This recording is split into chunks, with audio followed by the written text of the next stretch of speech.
In the vast mansion of one of the richest men in the country, there was a boy who almost never smiled at anyone. Lucas, son of the powerful CEO Steve, lived surrounded by luxury and silence, but there was one person who could always draw a genuine smile from him: Rosa, the black housemaid. But why did Lucas, a child surrounded by everything, only smile at Rosa? What secret did this special bond hide?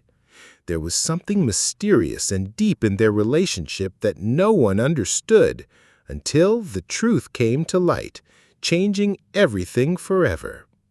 Let's discover this moving story of love, secrets, and twists that will touch your heart. Get ready for a journey that will surprise and move you. In that huge mansion made of glass, marble, and silence lived Lucas, a boy of only 7 years, the only son of Steve, one of the richest and most feared CEOs in the country. Lucas grew up surrounded by expensive toys, uniformed staff, and rules that never made sense to him. But despite having everything money could buy, something essential was missing: joy. Those who knew him said Lucas seemed like a miniature adult, serious, quiet, and distant. He rarely smiled, not for the foreign nannies hired at a fortune, not for the private tutors, nor even for his own father, who spent more time in meetings than at home. Steve said his son was just reserved, but deep down he didn't understand the reason for the distance. It was as if Lucas carried a burden no one could see. But there was one exception. Every time Rosa entered the room, Lucas transformed. His eyes sparkled, his mouth broke into a wide smile, and his shyness vanished like magic. It was as if, for a few minutes, he stopped being the son of the most powerful man in the city and simply became a child. Rosa was the housemaid, a black woman in her early 40s with calloused hands, a soft voice, and a way of looking that conveyed calm. She didn't wear expensive clothes, no sophisticated perfumes, and didn't speak other languages. Yet she had something no one else there possessed: a simple and genuine way of making Lucas feel loved. Their friendship began quietly. Rosa never forced conversation, never tried to win him over. She just was there, present, listening, and respecting the boy's space. Little by little, Lucas started to come closer. First with a shy good morning, then with small laughs, until one day he sat beside her to listen to stories. These stories weren't about princes or castles. They were about children who, even without having anything, invented games in the backyard, laughed with little, and believed tomorrow could be better. Lucas was mesmerized. It seemed impossible for him to imagine a world so different from the one he lived in. The contrast was immense. While his father talked about investments and international trips, Rosa spoke of a simple childhood, of makeshift cakes, of friends sharing a single toy. And Lucas, who had rooms full of things, began to realize none of that brought him the same happiness he felt sitting on the kitchen floor listening to Rosa. Steve, however, didn't look kindly on this. He found it strange that his son ignored the important adults and clung so much to an employee. To him, that kind of closeness was unhealthy, or worse, it could create confusion in the boy's mind. But he never said anything directly. He watched from a distance, trying to understand what was behind this bond. What he didn't know was that Lucas kept secrets he only told Rosa. Fears, dreams, insecurities, everything he didn't have the courage to share with anyone else.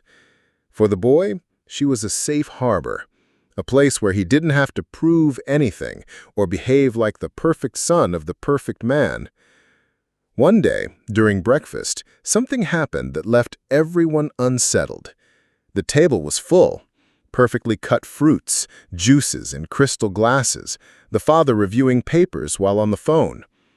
Lucas came in, looked around, and said nothing. But as soon as he saw Rosa walking through the door, he ran to her and hugged her tightly, not caring who was watching. The silence was immediate. Even the sound of cutlery stopped. Steve frowned, surprised and a bit irritated, while the other staff exchanged discreet glances. But Rosa just smiled and returned the hug, stroking the boy's hair as if that were the most natural moment in the world. After that day, Lucas's smiles became more evident. He began to wait eagerly for Rosa to arrive, running to the door to greet her. She, in turn, seemed to understand exactly what he needed: genuine attention. Something no expensive gift or international trip could replace. To many, it was just an unlikely friendship. To others, strange behavior. But for Lucas, it was much more. It was the only part of his life that felt real, without protocols, without masks. It was the only place where he could be himself. Over time, the whole mansion noticed something unusual was happening, and without realizing it, every hug and every smile was building a story that would forever change the fate of that house. But at that moment, no one imagined how deep the bond between Lucas and Rosa was, or the secret that was about to come to light. At first, he was just a boy who only smiled at a simple woman. But soon, very soon, everyone would discover there was a reason capable of leaving even the most powerful man in the city in shock. Steve had always been the picture of success. Owner of a multinational company valued in the billions, he lived surrounded by influential people, million-dollar contracts, and business trips around the world. For him, time was money, and it couldn't be wasted on domestic matters. Lucas, his son, was part of his life like a precious but distant possession. He believed that giving the best meant providing luxury, not presents. The mansion where they lived was almost a fortress. Tall gates, cameras everywhere, guards at the entrance. Inside, there were enormous halls, endless corridors, and rooms decorated by famous designers. To any visitor, it was paradise. But to Lucas, it was just a cold place where silence echoed louder than any laughter. While Lucas spent most of his time alone, Steve thought he was fulfilling his role as a father by hiring the best teachers, the best nannies, and providing the most expensive toys. But the truth was, the boy wanted none of that. He wanted something money couldn't buy: affection. Rosa, on the other hand, lived in a completely different world. She lived in a simple neighborhood where the houses were small, the streets were dirt roads, and children played barefoot. She left home before sunrise to catch 2 buses and reach the mansion. Despite the hardships, she always carried a smile on her face and a peace that seemed inexplicable. The contrast between the two worlds was enormous. On one side, excessive luxury, gold-framed mirrors, shining silverware. On the other, the simplicity of a home that survived with little, but where people shared what they had. Rosa carried this spirit with her, and without realizing it, she was planting seeds in Lucas's heart. Gradually, the boy began to notice things that had previously gone unnoticed. He noticed how Rosa treated everyone with respect, regardless of their status. He saw how she cared more about a well-served plate of food than the brand of the cutlery. And that was new to him. Meanwhile, Steve watched from afar. He said nothing, but the bond between his son and the housemaid increasingly bothered him. He thought Lucas needed to learn to associate with people on his level and not form deep ties with someone who, in his view, would never understand his world. But Steve didn't know that, in fact, Rosa understood very well. She had seen up close what money could do to people, and also what it couldn't. Maybe that was why she was never impressed by the grandeur of the mansion. She looked at Lucas and saw only a lonely boy, not the heir to a fortune. Over time, their connection began to become the highlight of Lucas's days. He preferred being in the kitchen with Rosa, helping cut fruit or listening to stories, than playing with the expensive toys he constantly received. To Steve, this was almost a silent affront. Some important visitors even commented, "Your son is very close to that employee, isn't he?"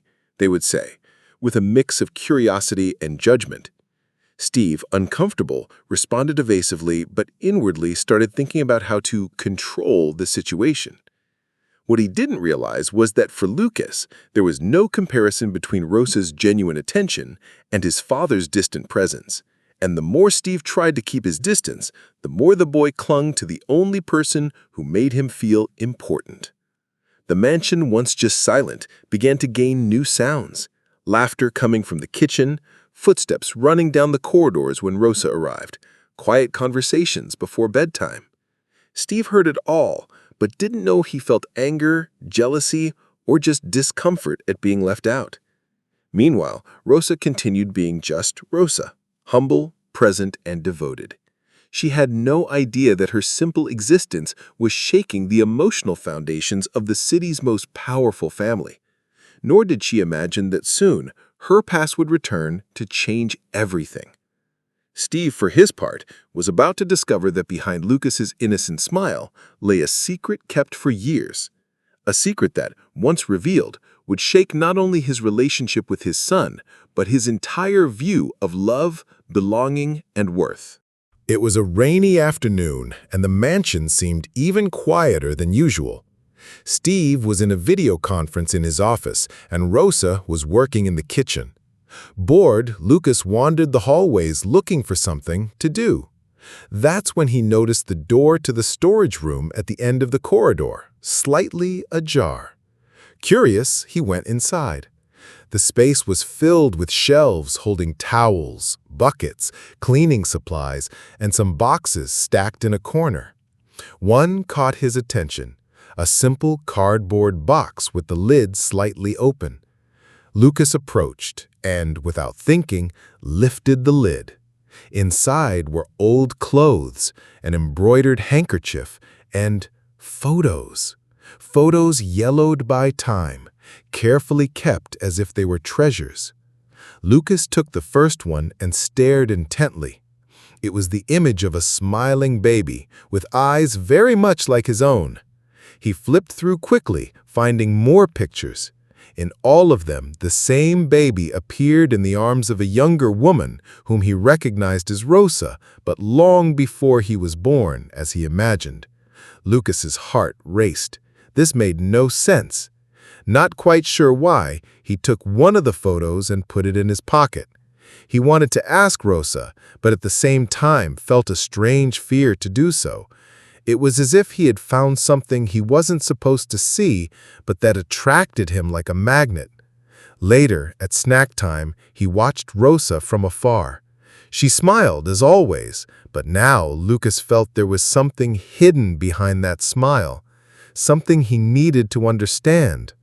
He stayed silent, keeping the photo like a secret. That night, while Steve was having dinner with him, Lucas couldn't resist. He took the photo out of his pocket and placed it on the table. "Dad, who is this baby?" he asked, in the innocent voice of someone who doesn't imagine the impact of the question. Steve glanced at it, not paying much attention at first, but on closer look, his body stiffened.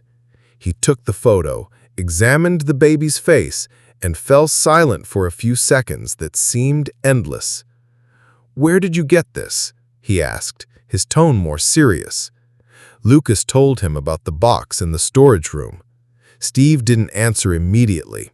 He put the photo in his pocket and, trying to hide his discomfort, simply said, "Well, we'll talk about this later." But Steve wasn't the type to leave loose ends. As soon as Lucas went to sleep, he returned to the storage room and took the entire box. He brought it to his office and began examining every photo, every detail. In all of them, Rosa appeared holding the baby with a care that went beyond professional. There was also a letter, folded and worn, handwritten. Steve read it quickly and noticed references to a difficult time and a baby who needed protection. There were no clear names, but something inside him said this was connected to his own son. The next day, Steve hired a private detective. He gave the photos and the letter, asking for a discreet investigation into Rosa's past. He needed to know why an employee in his house had old photos of a baby who seemed to be Lucas. Meanwhile, Lucas kept watching Rosa, trying to put the pieces together on his own. To him, that box was more than a simple collection of memories. It was as if it held the key to understanding why he felt so safe beside her. What neither of them knew was that this seemingly innocent discovery would trigger a chain of revelations capable of changing everything. And when the truth came to light, there would be no turning back. The detective didn't take long to return. A week later, Steve received a thick black folder filled with documents, photos, and notes. He closed the office door and began reading, feeling the weight of every page. With each revelation, it felt as if the ground was opening beneath his feet. The investigation showed that years ago, Rosa had worked in a small orphanage in the countryside. It was precisely at that orphanage that, for a brief period, Lucas had been something Steve had always avoided mentioning, preferring to erase that chapter of his son's life. The report stated that after the sudden death of Lucas's biological mother when he was still a baby, there was a legal battle over custody. While the lawyers sorted everything out, he was temporarily sent to the orphanage. And there, Rosa cared for him every day. But there was more. A testimony from a former colleague of Rosa's said she had risked her own life to save the baby during a fire at the orphanage. The flames had started in the kitchen, and without hesitation, Rosa ran to take him from the crib. He was sleeping. She came out holding him in her arms, coughing, eyes burning, but never letting go for a second. Steve dropped the paper on the desk and took a deep breath. He had always known that his son had survived an accident at the orphanage, but had never known who had rescued him. Now, the face that came to mind wasn't that of an unknown firefighter. It was Rosa's. The old photos made sense now. Rosa hadn't kept them by chance. They were memories of a baby she had protected as if he were her own. Perhaps, in some way, he always had been. Steve leaned back in his chair, but his pride spoke louder. Part of him felt gratitude, but another part felt that the bond between Rosa and Lucas threatened his authority as a father. He didn't want his son to confuse things or think she had a bigger role in his life than Steve himself. That night, after Lucas went to sleep, he called Rosa into the office to talk. "I know who you are to my son, and I appreciate what you did in the past, but what's past is past. He is my son now, and I don't want you confusing him with old stories." Rosa remained silent for a few seconds. Her eyes filled with tears, but she held her ground. "I never wanted to confuse him, Mr. Steve. I just never could let him go, not after everything." But Steve didn't give in. Pride and the need for control made him take a drastic decision. The next day, without explaining anything to Lucas, he called Rosa in the hallway and said coldly, "Today is your last day here." The shock in her eyes was immediate. Rosa simply nodded without protest. She went to the staff quarters and began packing her few belongings. Lucas, noticing the movement, ran to her. "Are you leaving?" "Why?" he asked, his voice trembling. Rosa tried to smile, but her voice faltered. "I have to go, my angel, but you'll be okay, I promise." She hugged him tightly, like someone who knows it might be the last embrace. Steve watched from afar, his heart heavy, but convinced he was doing the right thing. He had no idea that this choice would deeply mark his son, and that soon fate would force him to reconsider every decision he had made. Since the day Rosa left, the mansion lost the little life it had. The sound of laughter in the kitchen disappeared, and Lucas began to avoid even the smell of the dishes he once loved to eat. He no longer ran through the hallways or looked forward to sharing his day with someone. A heavy silence settled in. Steve tried to keep up the routine as if nothing had happened. He bought new toys, planned trips, and even hired a temporary nanny. But Lucas didn't respond. It was as if nothing had any value. The boy's eyes were always downcast, and his answers were short and mechanical. At breakfast, Steve tried to start a conversation. "Son, I thought maybe we could go to the park today." "I don't want to." The response was dry, almost cold. The boy went back to looking at his plate without eating. The rejection hurt more than Steve was willing to admit. He was a man used to controlling companies and employees, but he didn't know how to deal with his own son. And for the first time, he realized he had no power over his son's feelings. The nights got even worse. Lucas began having trouble sleeping, and sometimes he heard him crying in his room. When he checked, his son pretended to be asleep. But Steve knew. Deep down, each tear was a reminder that he had made a cruel decision. One day, Steve came home earlier from work and found Lucas in his room looking out the window, holding the photo of the baby and Rosa.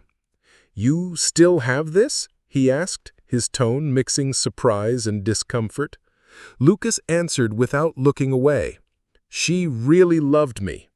Those words pierced Steve like an arrow. He tried to argue, but nothing he said seemed to reach the boy. It was as if Lucas had built a wall, and Steve was outside, not knowing how to get in. At school, the teachers began to notice the change. Lucas, once participative, now avoided interactions and spent recess alone. One teacher even called Steve, suggesting the boy might need to talk to someone.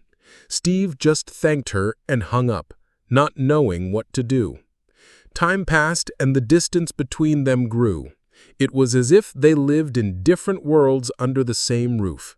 Steve began to feel a growing anguish, but still resisted admitting that it had all started because of his own pride. On a stormy night, Lucas appeared at the office door, eyes watery. "Dad, do you think she's okay?" he asked, his voice almost fading. Steve, unable to lie, replied, "I don't know, son." It was at that moment Steve felt a crushing weight in his chest. It wasn't just the longing that hurt Lucas, but the fear that he had lost forever the only person who made him feel safe. And for the first time, he began to wonder if he had the strength to fix what he had done. But before he could act, fate decided to intervene. 2 days later, Steve received an unexpected call. The voice on the other end said something that made his world stop. Rosa was in the hospital, in critical condition. The phone call seemed to echo in Steve's mind. Rosa, hospital, critical condition. He barely heard the rest of the words, but was already on his feet, grabbing the car keys. When he looked at Lucas, the boy's eyes were wide open, as if he understood without needing any explanation. "Dad, we're going to see her, right?" he asked urgently. Steve simply nodded, and the two hurried out. The rain was pouring, and the wet streets reflected the city lights. In the back seat, Lucas clutched his seatbelt, restless. Steve drove in silence, but his heart raced. It was as if suddenly all the walls he had built were starting to crumble. When they arrived at the hospital, they were greeted by a nurse who, upon recognizing their names, led them directly to the room. Along the way, the smell of disinfectant and the distant beeping of heart monitors made the atmosphere even tenser. Lucas squeezed his father's hand tightly. Entering the room, they saw Rosa lying pale with an oxygen tube and an IV drip in her arm. Even so, when her eyes opened and met Lucas's, a weak smile appeared. "My boy," she whispered, her voice barely audible. Lucas ran to her and held her hand as tears streamed down his face. "I missed you so much," he said, voice choked. Steve stood still, feeling a lump in his throat. He wasn't prepared to witness the strength of that bond. Then, Rosa, with difficulty, asked Steve to come closer. He leaned in and she looked directly into his eyes. "Steve, I never wanted to compete with you. I just wanted to make sure he was loved, like his mother wanted." Those words hit Steve like a precise blow. For the first time, he realized that Rosa's love for Lucas didn't diminish his own, but completed it. She had been the bridge between the boy and life in the darkest days. Lucas looked at his father, waiting for a reaction. Steve took a deep breath, feeling a huge weight lift from his shoulders. He sat down beside them and took Rosa's other hand. "I was wrong, and I won't be wrong again." The heart monitor beeped softly, as if marking the moment. Rosa smiled faintly, and for a few seconds, the room filled with a strange peace, as if time itself had stopped. Suddenly, the doctor came in to assess her condition. He said Rosa would need a few days of intensive care, but that there were real chances of recovery. The tension in the air eased a little, and Lucas hugged his father, something he hadn't done in weeks. At that moment, Steve realized he had a choice: to continue living closed off in his pride, or to make room for a new kind of family, one that didn't follow the rules of appearances, but those of the heart. As he left the room, Steve made a silent promise. No matter the cost, he would do everything to ensure Rosa remained a part of Lucas's life, and deep down, he knew this was the only way to regain his son's love and his own. The days at the hospital passed slowly, but each morning brought good news. Rosa responded well to the treatments, and Lucas visited her faithfully, bringing colorful drawings and stories to share. Steve, always by their side, began to rediscover a side of himself he had forgotten: truly caring. One afternoon, Lucas gave a drawing showing 3 people holding hands: himself, Steve, and Rosa.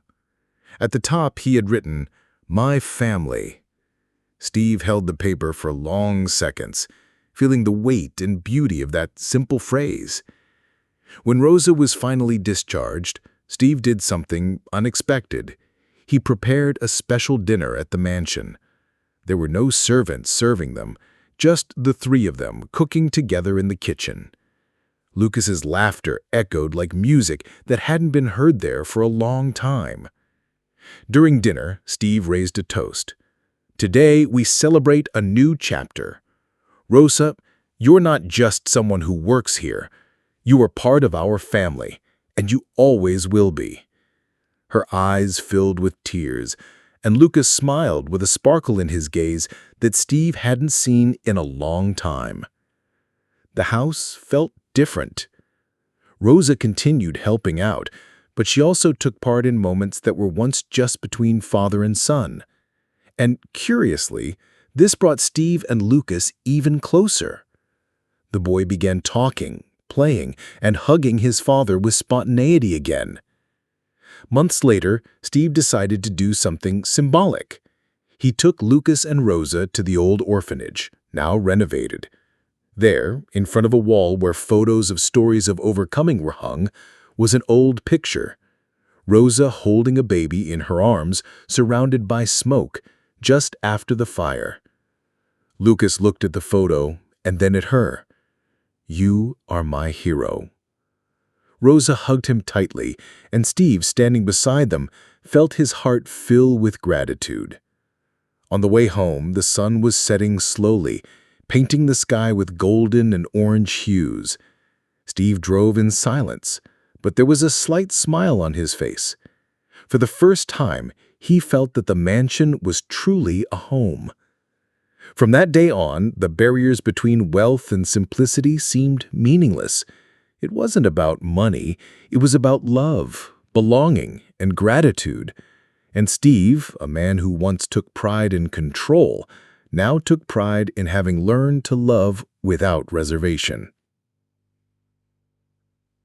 Lucas grew up hearing the story of how he was saved, and more importantly, how he was loved by 2 people who decided to be family, not by blood, but by choice. And that made him more confident and generous with everyone around him. Deep down, Steve knew that this victory wasn't his alone. It belonged to Lucas, to Rosa, and even to you, who followed every step of this miraculous journey. A story of pride transformed into humility, of losses turned into reunions, of pain converted into love. And so the boy who only smiled at the black housemaid began to smile at the whole world. Because, in his heart, there was room for everyone who chose to love truly. If this story touched your heart, follow the channel to experience more emotions like this, because stories of love and hope never end. They just begin again.